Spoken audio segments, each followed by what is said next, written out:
We got everybody hopefully muted, and then I'll go ahead and get started today and just do my introduction here. And I'm sure you all know who I am, Dr. Susan Fay or Dr. Susie, or as I'm known sometimes, Dr. Bombay. I have a lot of different names, and I kind of like the Dr. Bombay one because I was one time at a clinic, and it was an energy clinic, and I think we were working on some horses, and there was because of the way I connect, sometimes I can feel things in horses, and so it got so I'd walk by and I go, oh, that horse has something over there in the withers, and they go, oh, how'd you know?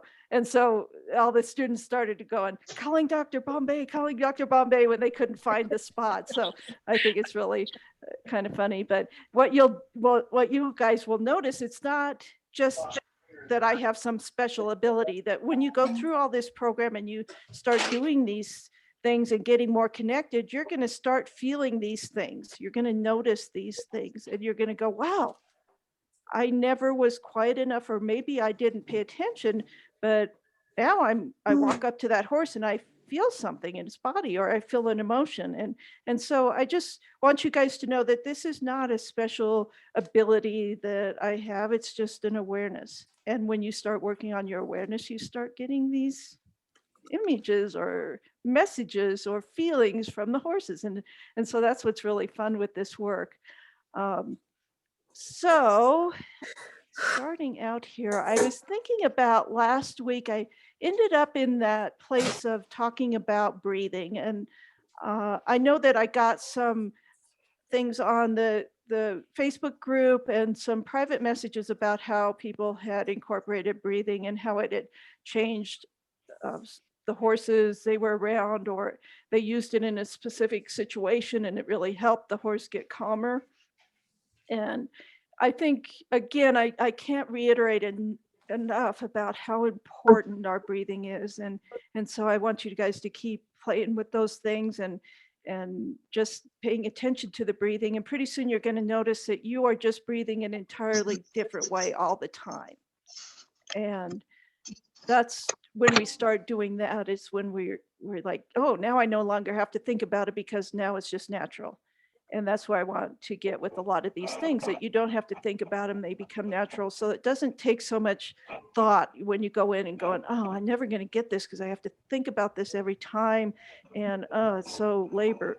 And, it just gives me brain damage because I have to think of all these things. No, just take one at a time and work on it. It'll start being natural and you'll go, wow, can't remember the time I didn't breathe like that. And tonight I'm going to talk a little more about breathing because there's a really important part of breathing that I didn't cover, and it gets into the more spiritual end of what breathing does. And I'm going to talk about that for a little bit, and then I'm going to talk about the trauma piece, which is seems to be a very interesting topic for a lot of people, and they really want to delve more into that part of it, and we'll kind of go over that and see what if I can give you any insight and tell you kind of what I do with horses with trauma, which unfortunately is almost every horse I come across. So anyway, this idea of breathing, and we talked about how to breathe from our diaphragm, deep breathing, and how to slow our breath down, and we did that last week. And one of the beautiful things about when we do that is that our thoughts go with that. Our thoughts slow down as we slow down our breathing. And so we have no choice but to stop having all those scattered thoughts or anything when we just slow our breath. And I was doing a exercise in one of the classes that I did, and we were going to that point where, okay, and now we're going to breathe slower. And you could feel the energy shift in that room, and it just got really quiet. It was like we didn't have to do anything but say those words, and everybody started breathing slower, and it just changed the whole atmosphere. And when we can get on board with that with our horses and say, when we walk into this space with them and we've checked our breathing, you're going to start noticing the horses immediately are quieter and more willing to connect. And I did my own experiment this week because I haven't been spending a whole lot of time with my own horses because of how busy my life has gotten recently, and I just felt so bad, and I thought, "I'm just gonna go out today and brush my horses in the field, and I'm gonna talk to them. I'm gonna tell them the stories, and I'm going to breathe." And every one of them was just, like, out and just so relaxed, and it was so wonderful, and I thought, I don't know that in my lifetime before I really was conscious of this, that I knew that power that breath had. And I'm going to take this to that next place where we go about the spiritual part of this, because I'm always about the science and then I'm Um, about the spirit. I And do. within every culture that I've looked at, there's this sacredness, this sacred space within the breath. And I found it interesting in my research, and it's no accident that my book is called Sacred Spaces, because this sacred space that all these cultures have talked about is in our breath. And it's not the breathing per se, it's the space between our breaths is where we find our sacred space. And so the next part of this breathing exercise that you did last week is to not only slow it down, but now when you slow your breath down, instead of immediately taking another inhale, you pause and then you exhale and you pause. And it's within those pauses where we begin to see the spirit, where we begin to communicate in a different way with our horses and with ourselves. And it's that space of quiet where nothing is happening is where the spirit lies. And as I was been working on my breath over the last few years, I've noticed that I spend a lot more time in that no breath, no exhale space. And when I exhale, it's like the last of the breath that I let out, I take a second or two and I don't inhale. And then inside of that place is this really peaceful spot. And then I inhale slowly and I think about it. And then I stop at the top of that inhale for a second or two before I exhale. And take this week in with your horse if you want and see what happens in that sacred space of no breath, no exhale. And you're going to find that it's that magical place, and you might start seeing things happen within that. And I'm interested as you go through. I'm not going to tell you anything about what are you going to find or what you're going to see. I want you guys to just do that yourselves and see what you come up with. And maybe there's nothing, and that's okay too. But you're going to see when we take that pause,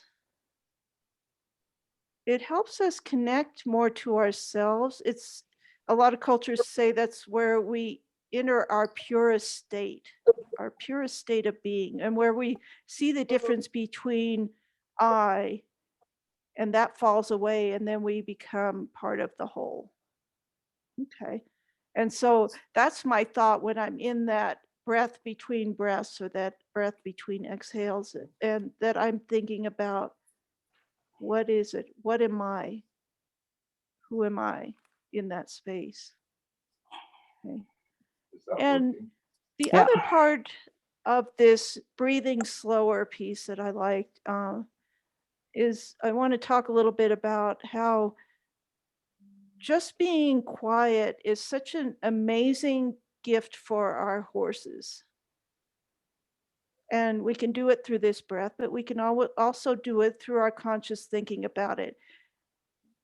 There's so much that's drawing us in, and trying to keep our attention on all these things and being busy and doing all this stuff. And we very rarely have time for our brain to do absolutely nothing.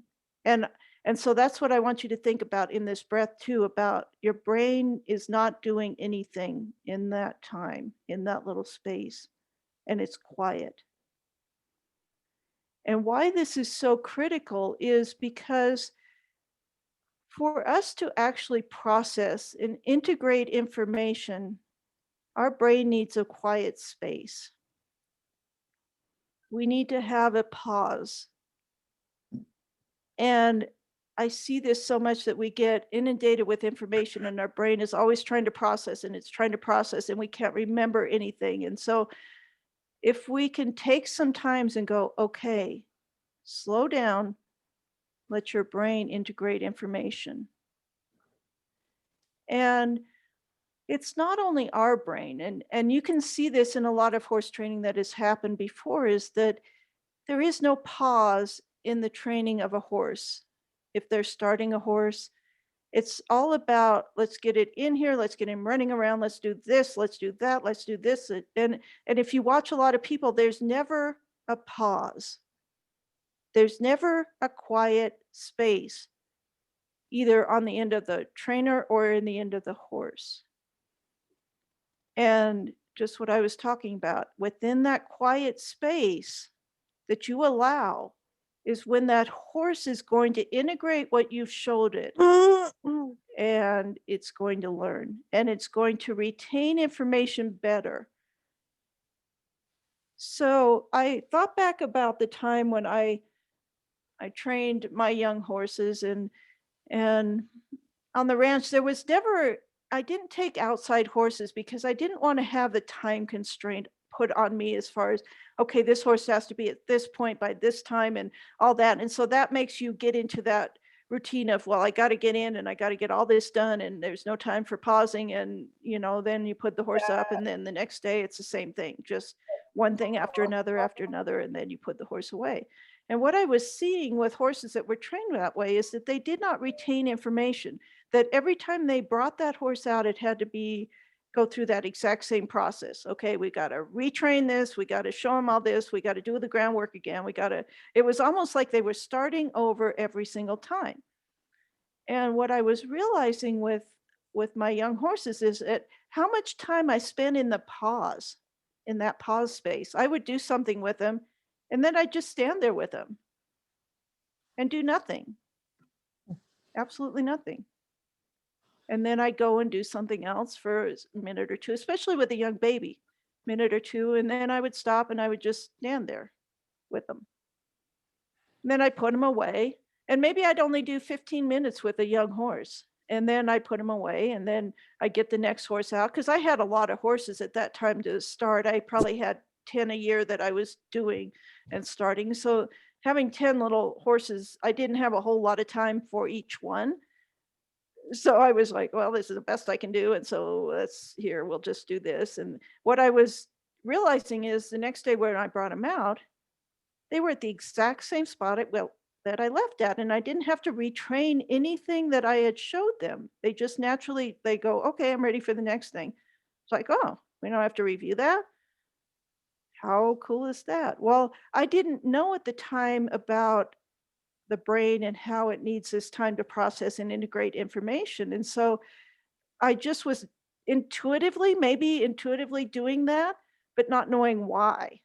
And now when I look back, I have the answers of why my horses retained information and I didn't have to go back and retrain them. And I found this, I think I told you the last time maybe, or one of the other times I've talked about how I had a horse and he was off for about 2 years when I went through my divorce and I had just started him. I was riding him and basically that was about, just a couple of rides on him. And then I thought, oh no, 2 years, I'm gonna have to start all over with this horse. So I went out and it's like, oh, I did the one thing. It's like, oh, you seem to remember that. And then the next thing. And actually some of the things were better than I could have remembered that they were. And it's like, isn't that interesting? I didn't start over at all. I'm at the same spot, if not a little bit further along. It's almost like it was all integrated over that time span and it's all better and nothing got lost. And so I always hear people go, well, I can't go and work my horse because it's off, or I'm going to lose all this training time because the horse is off. And I say, well, let's not worry about that. If we start them in the right way, we're not losing time and we're not losing information. They're not losing information if we trained them in the right way and we've brought them up slowly and we've paid attention to this place. And if we haven't pushed them into the place of stress and anxiety during their training, they're going to be fine. And also, you know, I'll talk more like in my classes about how we can use our visualization as another way to help our horses when they're off or we can't ride them, because we can ride them in our mind anytime. And that's just almost, I found it almost as effective. It seems really freaky, but that's another huge thing that we can do. And once you understand the connection piece and you get a good connection with your horse, you can go ride him anytime in your mind without physical contact. And they do integrate that time. And I did it with, if you've read my book, which somebody here, they're admitting to me they didn't get it all done yet. But when I talk about Tank and my horse and how he was, I was getting ready for the show and then he was off for a while and all I could do was ride in my mind every day with him. And it was the same thing. It's like, okay, I'm going to this show and I haven't ridden this horse physically in a month. As far as training, you know, we did some trail rides. I kept him in shape a little bit as best I could, but it was like, okay, so I haven't trained rigorously on this horse and all the things he should do. And I've only done it in my mind and connected with him. And it was so interesting at the show because I was thinking, I'm insane to come to this show having not ridden my horse for a month because everybody else ramps up their training before they go to a big show. And here I am, I took time off. And what I found was he was fresher at the show as far as his mind and his attitude and all that. He was like, "Oh, good, we're getting back into this." And I felt like, wow, I didn't lose anything. In fact, I gained stuff because I was in a place where then I didn't worry about, oh, well, I have no expectations for this show because I didn't go out and just beat myself to death to get ready for it. And here I am, I'm in the show ring, and it's like I have no idea how I'm going to do. And because I was in that relaxed space myself, because I didn't have an expectation, he was in a relaxed space, and we just went and had fun and rode. And I thought, isn't that interesting? That I did just the opposite of what you're supposed to do, but I had the opposite outcome of of everybody else there, you know, because they kept thinking, why are you even here if you didn't train? You know, they were making fun of me. You shouldn't come if you're not serious. And you know, they said all these different things to me. And I thought, well, I'm coming because number one, being serious with my horse, what does that do? And maybe being on my horse and just riding and just experiencing the show and all the fun people that I was around, maybe that's enough. Mhm. Why did I need more than that? Isn't that why I came for the experience?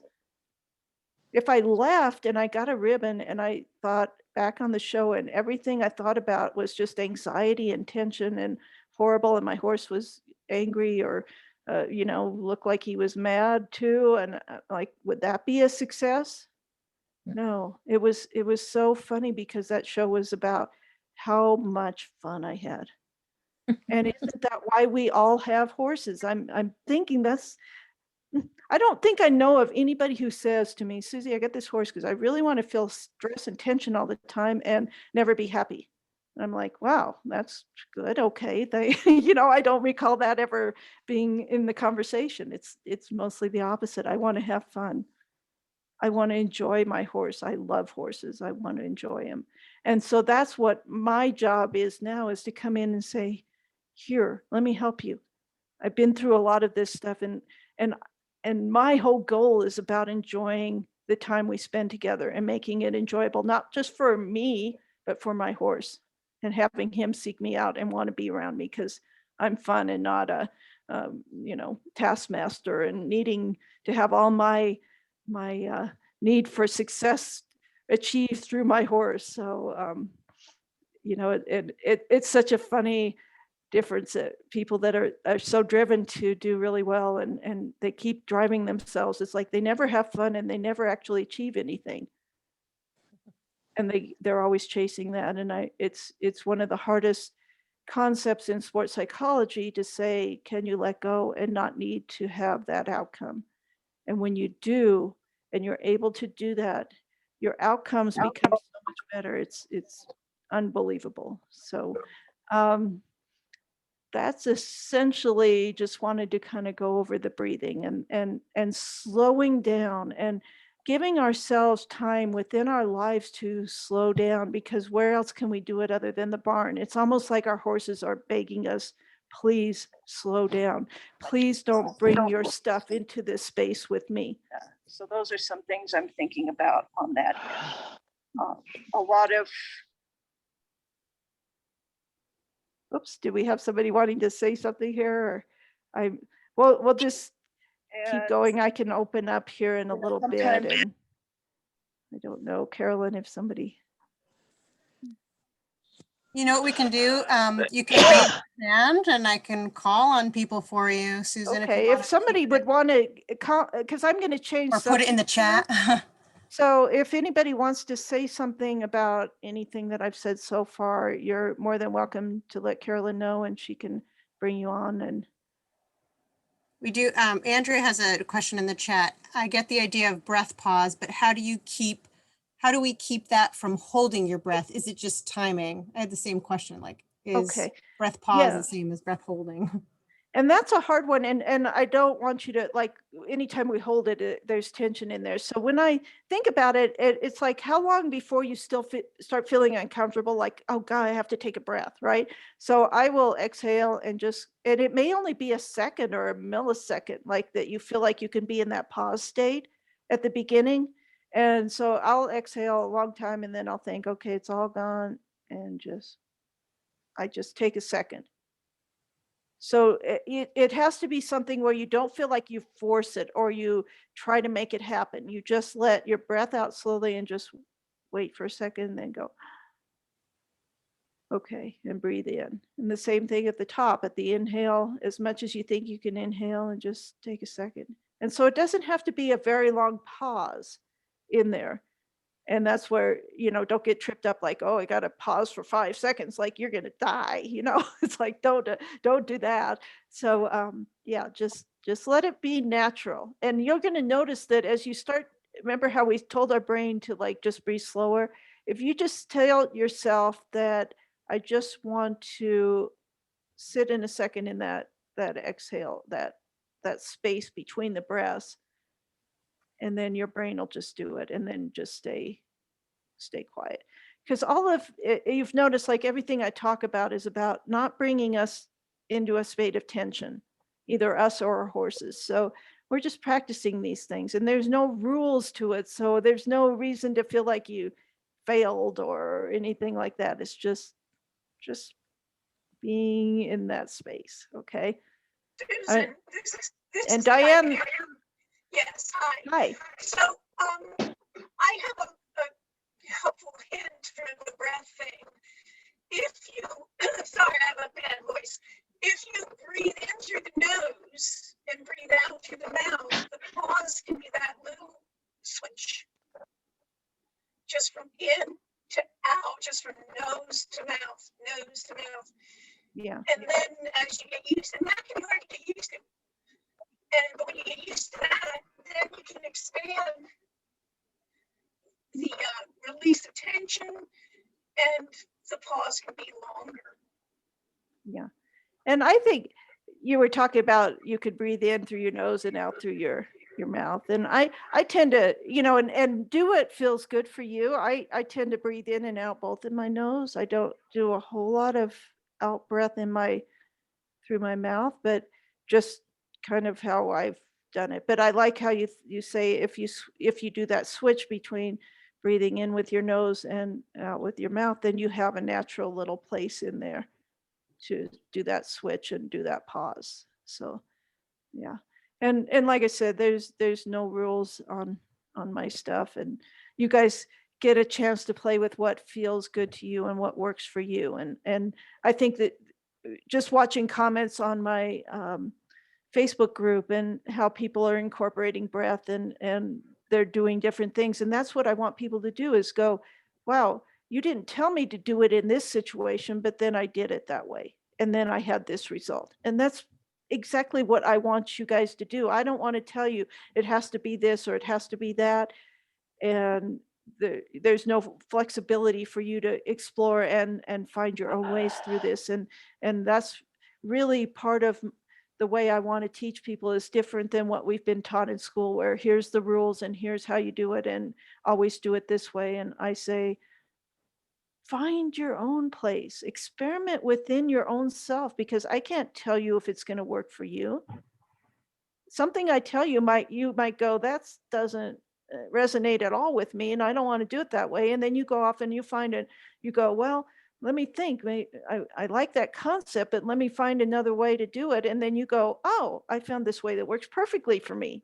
And I'm like, great, and maybe you share that and I say, let me try that. I'll try that different and see if that works for me too. And maybe I'm not doing it to the maximum potential that I could. And I love that. I want people to start thinking on their own through all these horse things that I talk about. Is like, come up with your own stuff and your own experiments and see how they work. And there is no one answer for most everything we have that we come across. And when I help people, there's a lot of times I go, okay, I've got a lot of potential things we could do here with this horse or with this situation.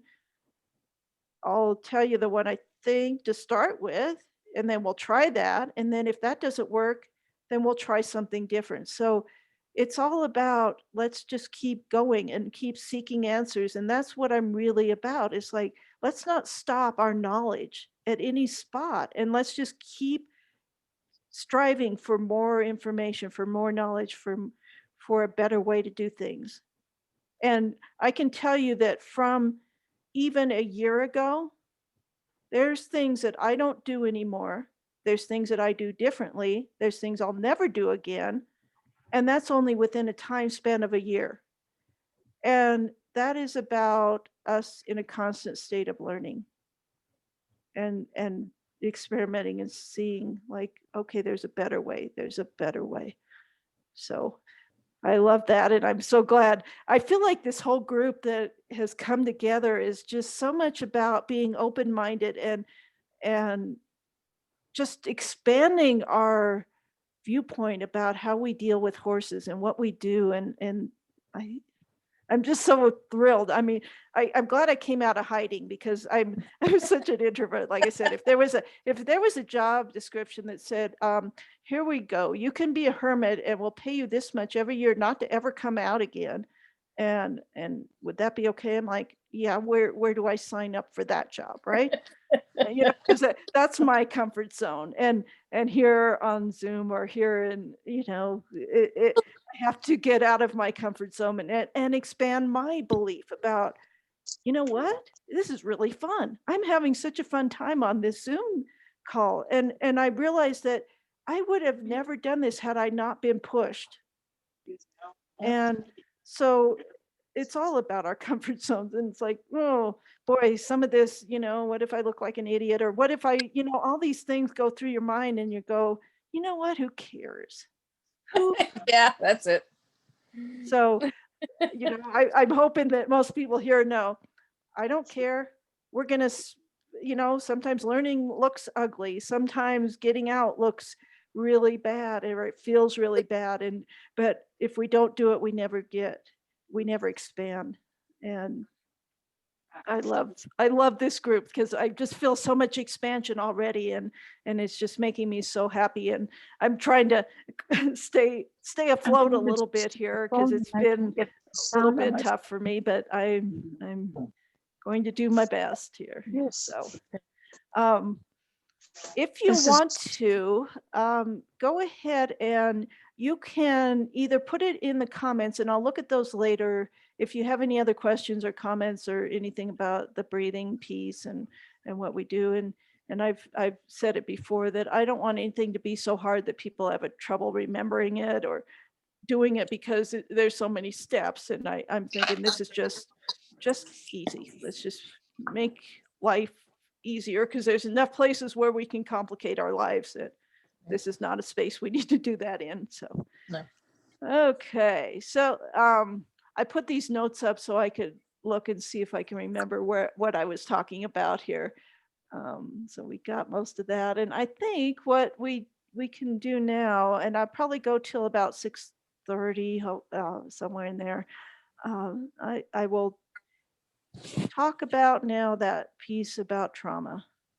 And this has been something that's come up so often, like I've said, and people have wanted me to talk more about it. And it's such a gigantic topic, and there's so many different pieces of it that um, sometimes I wonder where to even start. I can just say that, and I've mentioned this before, that when I've gone out to work with people, one of the very first things I have to do is identify something in the horse that's causing a block in either the learning of something that they're trying to do or the connection piece. It seems like almost every horse I come across, there's something in there that's preventing this full expression of connection and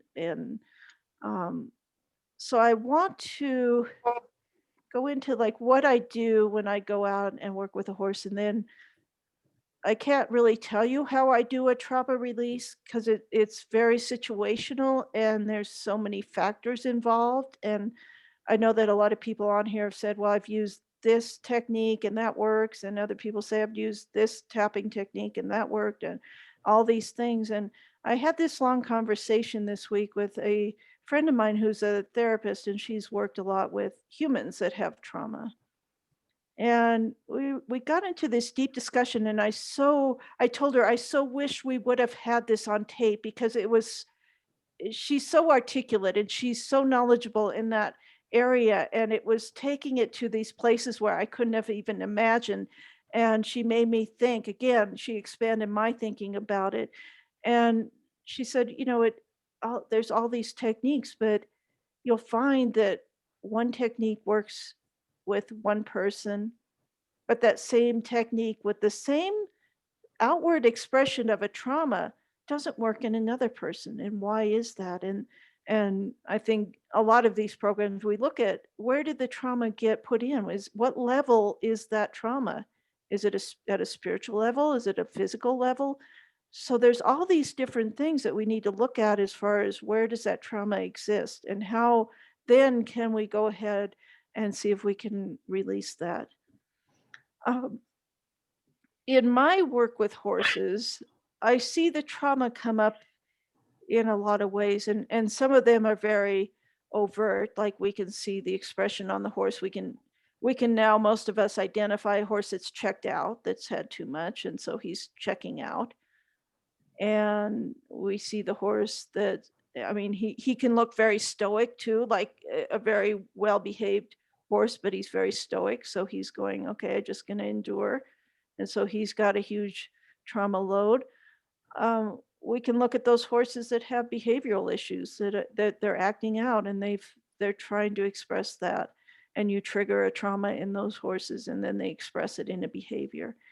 And it's just so many different ways that you can see it. And the way that I usually work is on a very subtle level of trauma. And anybody here that's done Masterson method and is very similar to some of the things he does as far as identifying places in the horse's body. But I will go through, and let's say I just got out and this person goes, okay, I'm going to put the halter on. And then I see the horse look away in a very subtle way, not in a big way, but just like it moves its head over a little. I said, okay, we got to deal with that. There's something there that until we address that, it's going to be a problem, and it may show up as a bigger problem later on. And so I will go over and then go through the horse's body, and I will do it from a distance. Most of the time, the first time I'm with a horse, I'll do it at a distance and say, okay, I'm going to put the intention out. You're show me where in your body this is. And usually it is, it's somewhere. Most of the horses have something in their pole area. C1, C2, in that it's almost universal. So I don't know what's happening in the training of horses that it's a lot of that trauma is getting stuck there. So I will see when I go and just put my attention on that place from a distance, or I'll put my hand up and then just like put my attention on that spot, and you'll see the horse do something. It'll make a gesture. It will flinch. It will do, there'll be a change in that horse of some sort. And so I know, okay, that's a spot. And what happens is when I'm doing this identification of the trauma in the horse, I have someone that's the observer. Okay, so that they can really watch that entire horse and see, does its breathing change? Does it blink differently? Does it have twitching around its nose or its eyes, or any type of little change in that horse from the original when I first looked at it is going to be an indication that something's there. And it can look very, very subtle. And so I will have that person being a very good observer and noticing, okay? And so I'll find those spots. And then what happens, we think about, here's all these different techniques we could use to release that trauma. There's a whole wide variety. And again, I'm one that's like, okay, I've done all these different techniques, and I come to the thing like, does it really need to be that difficult? Does it need to be complicated? Or did we in our human minds make this something bigger than what it is, or more complicated? So I essentially will do an intention about the horse. You can let it go if you don't need it anymore, and I'll have the person standing there. Hopefully that's the owner, and they'll tell the horse the same thing, and we'll see releases happen in the horse from just a simple, you can let it go. A lot of the more severe trauma, this takes a little more time, but it's essentially, I want people to know that we have so much power within ourselves to create energetic changes. And when I say that, I don't mean let's go in and say, I know what's best for that horse. Here's my one and only rule, I guess, in this looking at things. It's like, I don't go in and say, I see that horse, I see that trauma, it needs to let it go. I don't make that human decision that for some reason I know what's best for that horse. I let the energy do the work. I just go in and identify it. I say, if you don't need it, if it's not necessary, you can let it go.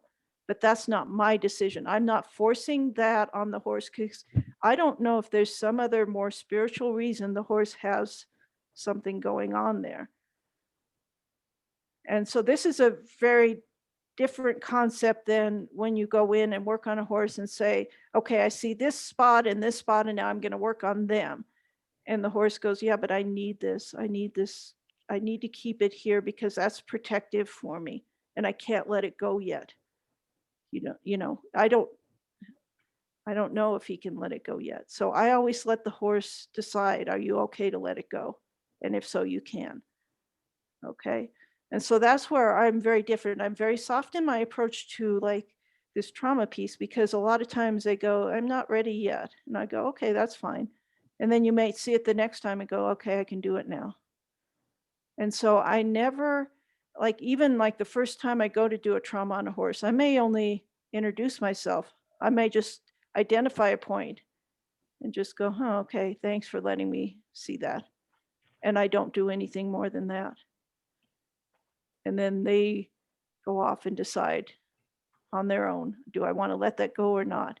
And a lot of times, I never tie a horse up when I'm doing anything with trauma. They're free to go anywhere they want. And so I let them move in and out of the energy. So a lot of times we don't realize how much energy as humans that we can put on a horse. And I think if you've been through Masterson, he talks about that space that you find that where, okay, that horse can tolerate my energy in that space. And usually with a really traumatized horse, I might work 50 feet away from it, or I might work remotely. But I let that horse decide on its own how much it can handle, and it gets to walk away. And then usually what'll happen, I'll say, you could let that go if you want, if you're ready. The horse walks away, far away, like in a corral, far away to the other end. And the owner goes, wow, you're just going, that's all you're going to do? It's like, yeah, he'll be back. And you'll see him have a, like be down there thinking about, wow, that was interesting.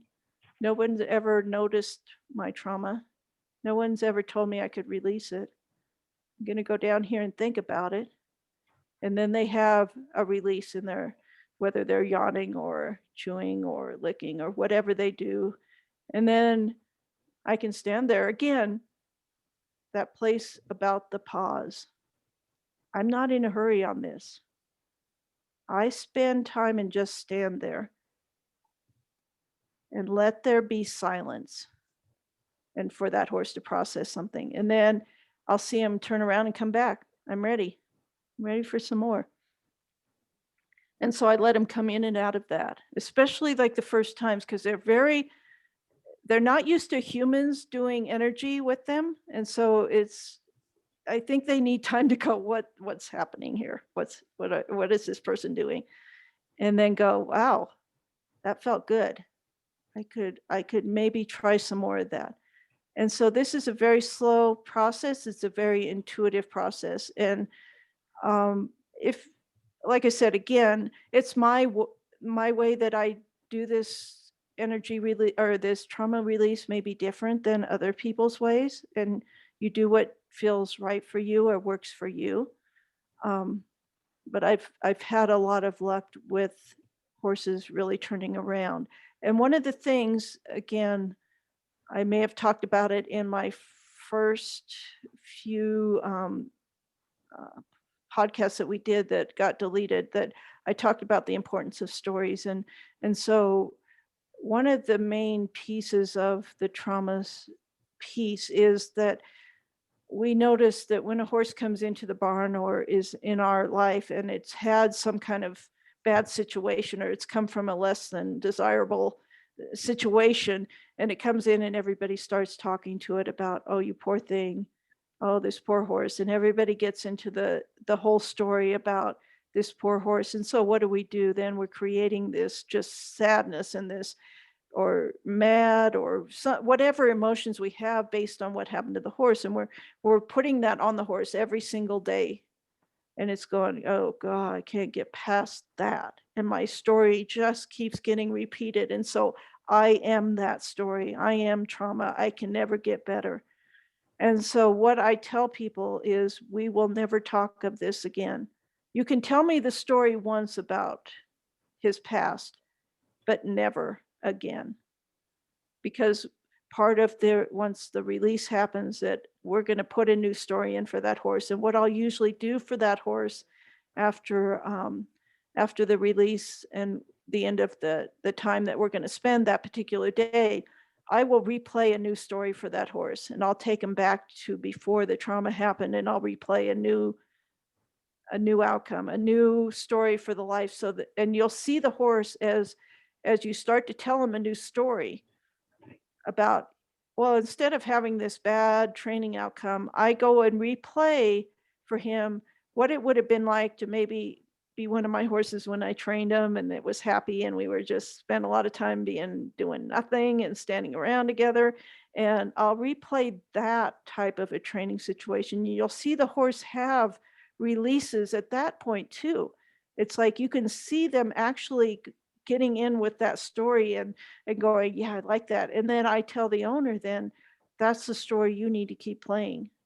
Not that he had a bad training experience and this, you're replaying that all the time. You're going to replay this new one, this new story for him.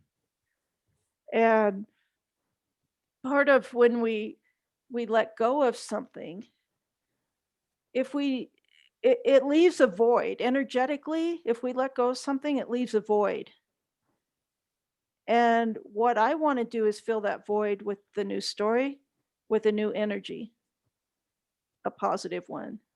Okay, so that's part of this whole thing of getting past the trauma. It's like, yes, we got rid of it, but if you didn't put anything back in the place, and it's just eventually going to go back to that same trauma piece again.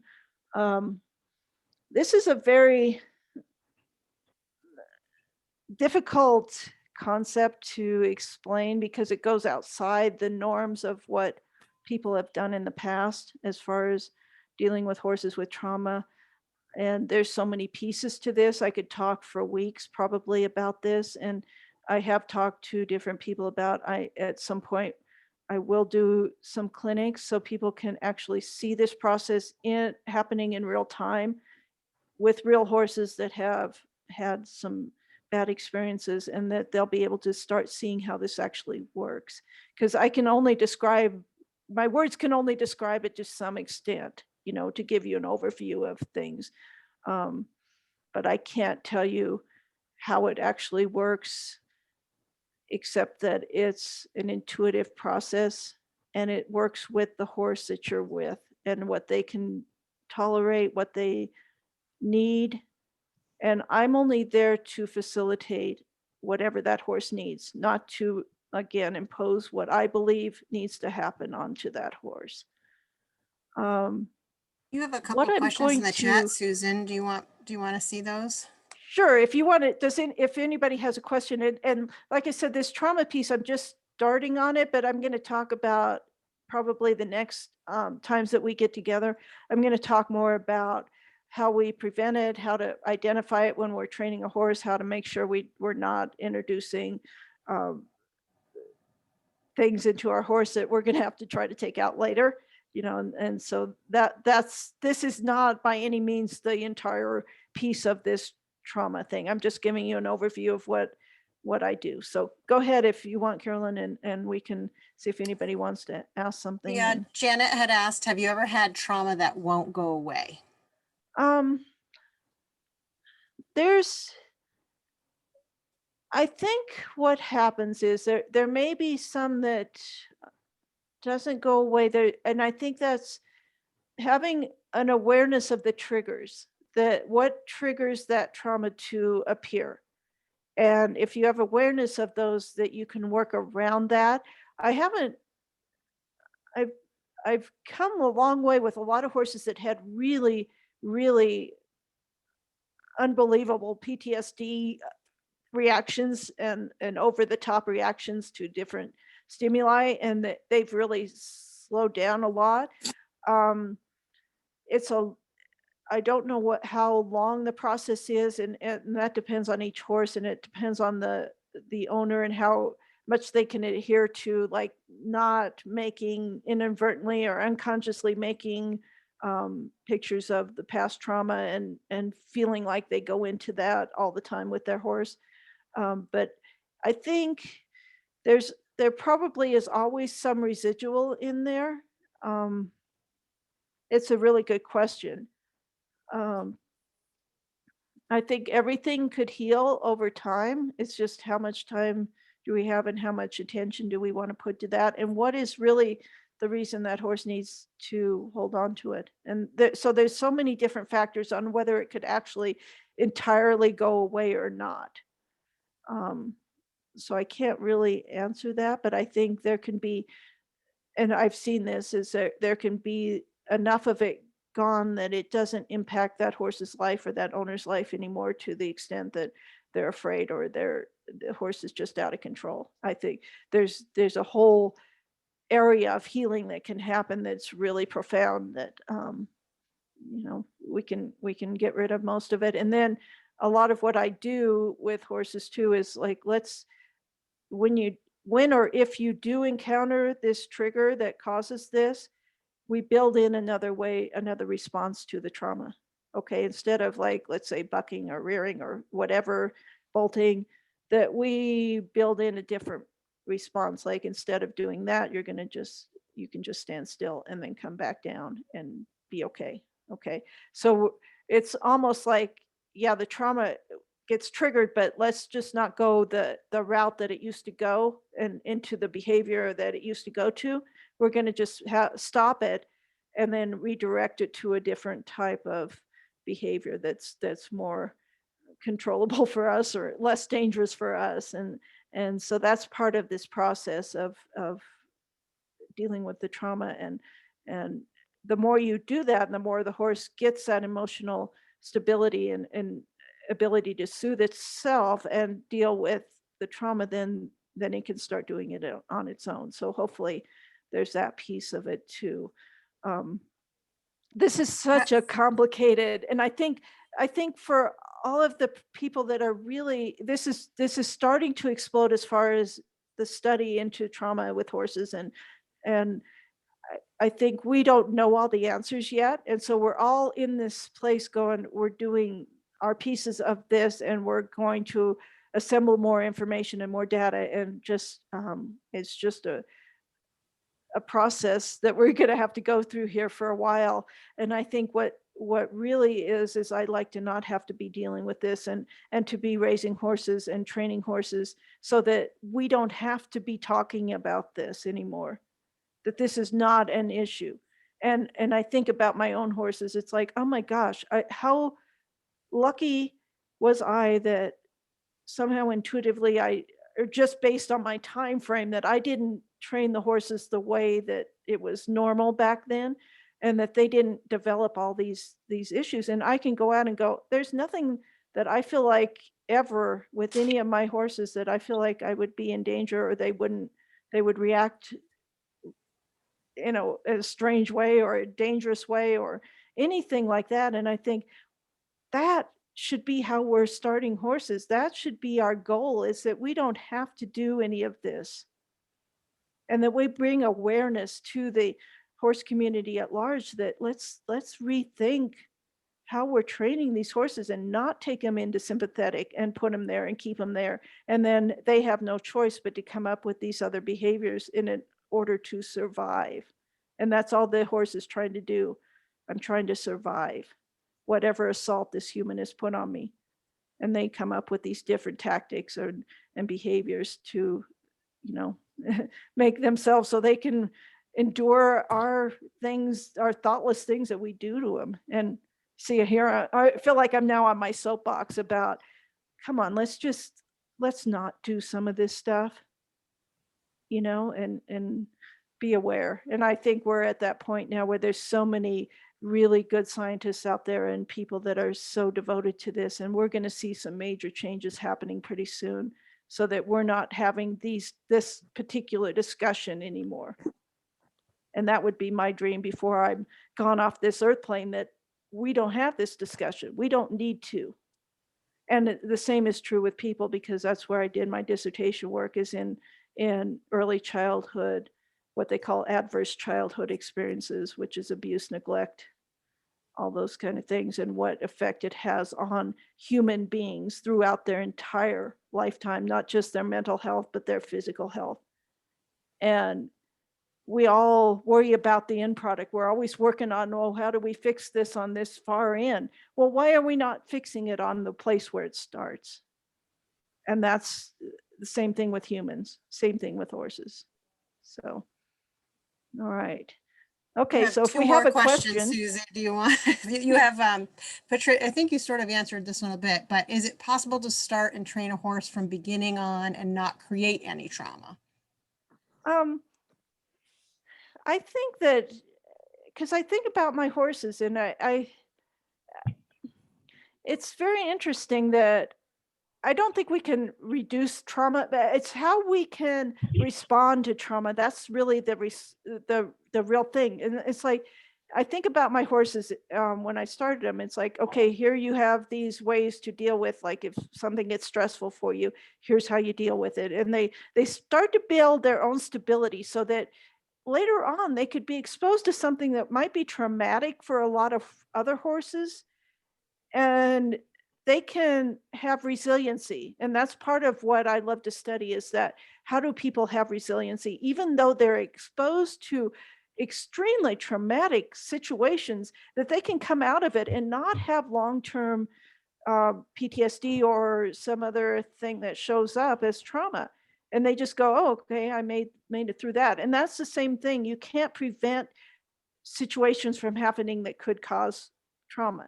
It's how does that being get learn and get exposed in a way that they can deal with these levels of trauma when they come up and have it not affect their overall stability as emotional or physical stability. And I think that's the important part because we can't stop the situations from happening. So I hopefully that answers that a little bit. And Jenny asked, who or what defines trauma? Trauma is defined by by us, you know, like if I think about, oh, that was so traumatic for me. Well, somebody else may go, Susie, that was nothing, right? That was absolutely nothing.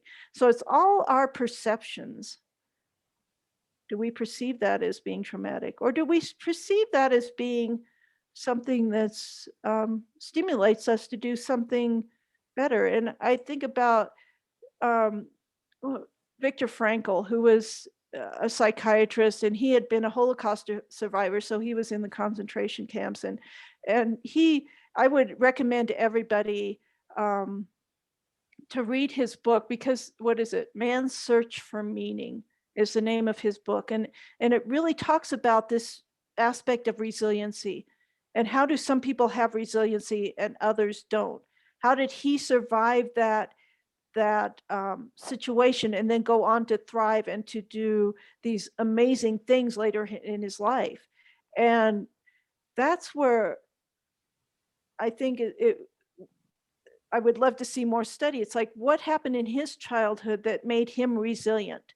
Was it something nature versus nurture? Is it that question? Or was there something specifically that he did differently, or his parents did differently when he was growing up? And I think those are things that we look at too, and say, wow, that's why I love the mental training and all the sports psychology, because it's not looking at what's wrong with us. It's looking at how do we excel? How do we thrive? How do we do the best and reach our highest potential? And that's really what my focus is when I'm working with a horse, is how do I facilitate this horse reaching its highest potential? And how do I avoid as many mistakes along the way as possible and really help him learn?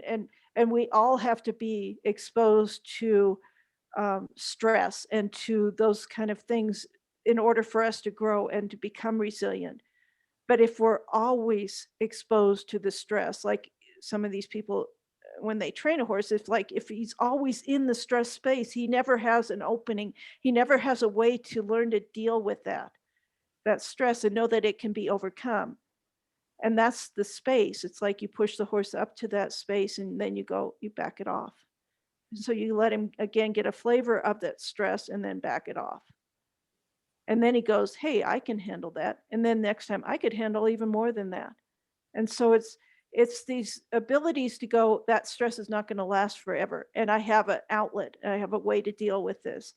And these are all things that I think are really important. And maybe I would love to get into more of that in the training of our horses, and really talking about how do we accomplish that? So we have these horses that thrive even under stressful conditions. And I talked about my one horse, Crush, and about the time I had been on a trail ride with him. And we were in the Flat Tops Wilderness. I was with two friends from Florida, a 9-year-old girl and her mother. And we're in the middle of nowhere. There's nobody around, nobody but the three of us for miles. And we're on this trail. It's all wonderful until up there at that altitude, you could get these storms that just come in. And we just got this incredibly terrifying lightning, thunder, and hailstorm. And we're just out there on the top of the mountain, the worst place you can be in the middle of this storm. And I mean, we got drenched. It was awful. And I'm like, we have to get out of here. I don't care what, we're getting out of here. And the horses couldn't even go. I was on my horse, and it's like he was slipping so much that I thought he might go down. And I'm like, I'm going to get off him. And I couldn't even hardly walk because the trail had gotten so slick. And I thought, okay, this horse, because I trained him in the way I'm talking about, that he always got exposed to some stressful things and then backed off. I could go, hey, Crush, help us get out of here. And I grabbed a hold of his tail, his tail and the side, the stirrup, and I said, just get us out, find us a way out of here. And boy, that horse took on the lead. He just goes, I got it. I got it. And he took us back to the trailer, and he, we were all slipping, and I'm trying to pull the horse behind me because the little girl is walking, she's barely slipping. So I've got the other horse behind me. I'm trying to lead out of there. And I'm thinking, isn't that what we want from our horses, is that resiliency, and go, now when I need you, you can lead me to safety. I'm going to turn it over to you. And I think of all of the horses, it's like he was such an incredible horse, but I let him experience stress, and I let him know that I was always there for him, and that I wasn't going to let anything harm him. And then when I needed him, he got me out. And he saved us that day, I'm pretty sure, because I don't know what we would have done, because he pulled two of us up the mountain that day. So that's kind of off on the other story, but I want people to know that I see so many people struggling with their horse, and it just makes me so sad, because I don't want that to be that way. And it doesn't have to be, because these are incredible creatures. And if we treat them in the right way, and if we are careful in their training, they will come back and give us far more than we ever gave them. And that's what's so beautiful. So, all right. So do we have, I always say I'm going to go only a little bit of time. So we're almost at a little after 6:30. So we can, if anybody else wants to make a comment or say anything, feel free here. And if not, we'll go I don't ahead. see any other questions, but if anyone Okay. has any other questions. All right. And so what I'm going to do just in the last couple minutes here is I'm going to talk a little bit just about where I'm trying to go, and then get your guys' feedback. I want to do the class based on my book. Excuse me. I'm going to let me get a drink of water here. I feel like I've just been talking and talking. I hopefully. Okay.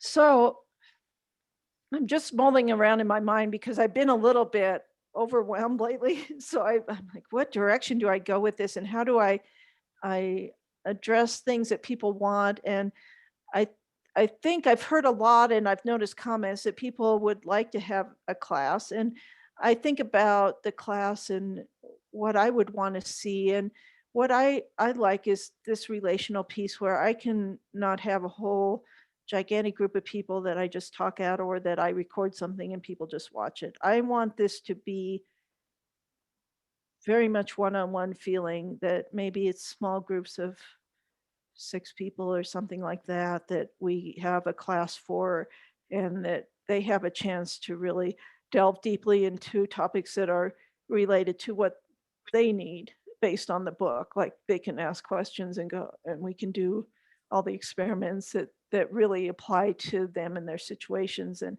a lot of times I find that when I do classes, somehow the people get into the class that have very similar needs or issues going on. And so it's funny how the energy just kind of brings a certain group together, and then we can go into the areas that those people really need help with or really want to learn about.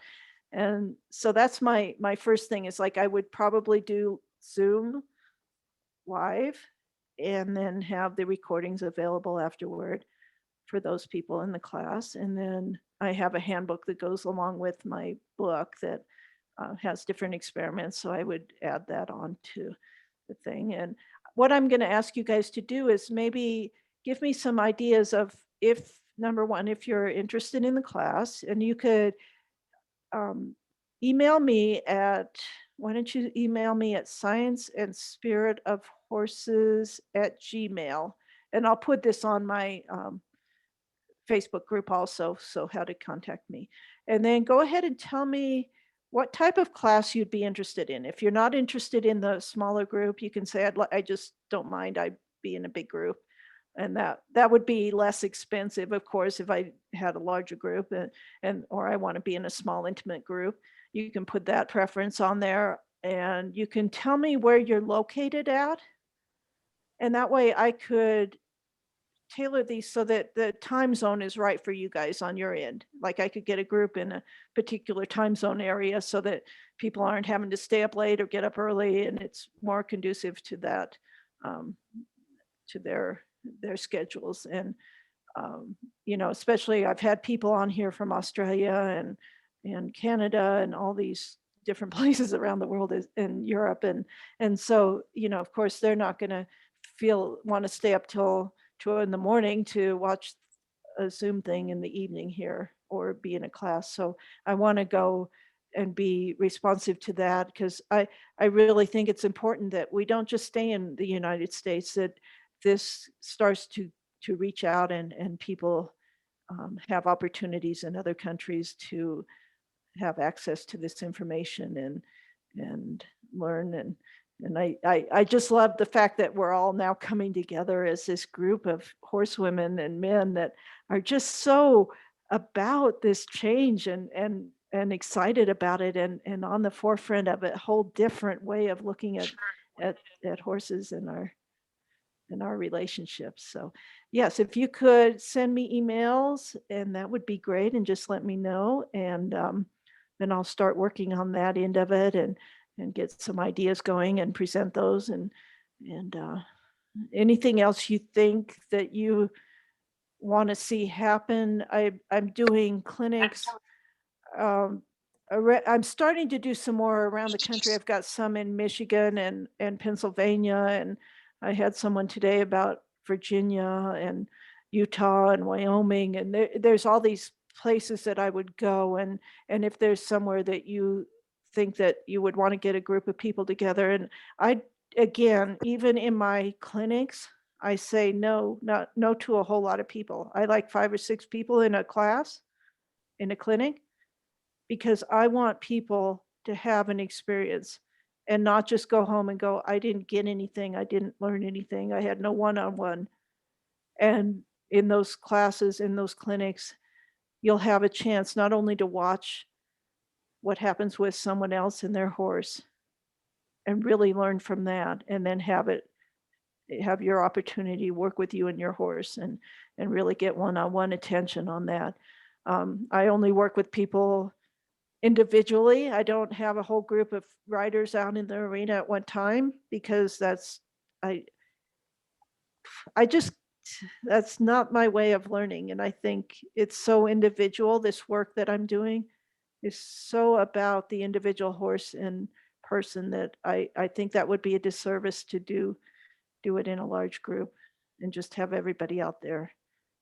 So those are the things I'm thinking about, and I appreciate anybody's feedback that wants to email me and let me know what they think. And I'm pretty happy to do, I'm just happy to do this work. I have to tell you, it's, I had someone ask me, it's like, well, don't you want to just put a bunch of classes on a platform and then you could just sit back and get passive income?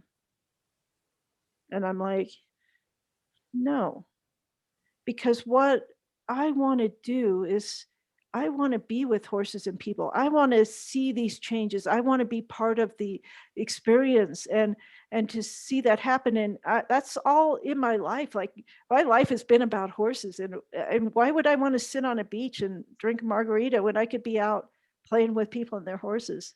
And that's really where I'm at. It's like that's my goal here in the last part of however long I live, is that I want to be a part of everybody's experience and see what and in the background kind of part of their experience going, wow, you could do this. And I love to see people just excel and take it and have everything work for them. And it's not about me, and it's about them and their relationship. And when they heal a relationship, whether it's human or horse, I think that it sends that energy out into the larger world, the community, and it heals other people and other horses. So that's my goal.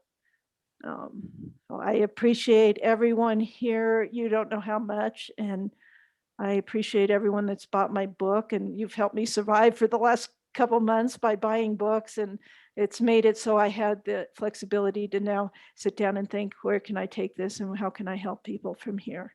So thank you all so much. Susie, someone had a question about where to find your clinic schedule. Um, it's right in here right now. I will put it up. I think it's so funny because I'll have somebody call me and go, okay, I'm only taking 5 or 6 people and a few auditors, and then they go the next day, it's full. And so, it's like, wow, that's kind of odd, but I am open, if you have somewhere, I'm only doing trying to do one away, one a month, because I've got my own horses and things to take care of. So I don't want to burn out too much on that, especially if it's a far one. Wyoming, that's not so bad. Utah is not bad for me to get there and back because I can drive pretty easily. But yeah, just if you do want to try to get one in your area, let me know and we can put that together. And I will post where I'm going to be in case you're in the area, because what I'm usually doing at these clinics is they're 3 days. And then I say, well, I'll stay on the following Monday for people to do individuals. Because a lot of times the auditors they'll come and watch, because there's a lot of times people go, I'm not signing up for that till I see what that crazy lady does, right? And so I go, okay, so Mondays for those people that maybe want another extra day, or the people that just were auditing and they go, I'd like to try this with my own horse. So that's kind of been my format here for the clinics. And so I will post those and let you know where I'll be, and you can certainly contact the person that's putting those together and see what you want to do. So, all right. Well, I think we can wrap up today, and I just, again, appreciate everybody being here, and all I see is these smiling faces, and it makes my day. And I see Vicky's down at the bottom. She's a friend of mine, and she's doing the happy dance. So thank you, Vicky. Thank you for supporting me, and thank you all, and I appreciate it, and Can appreciate you my. give your email again, Susan? Someone's asking what's your email. Oh, Just to do make you want me sure. to Maybe you could type put it? in the chat. It's science and spirit of horses at gmail.com, and I'll type it in right now.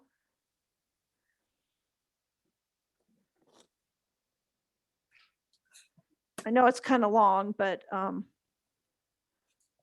had to change from my other one because I got too much of all the different things in there. It was getting too confusing. So this one will be devoted just to you guys.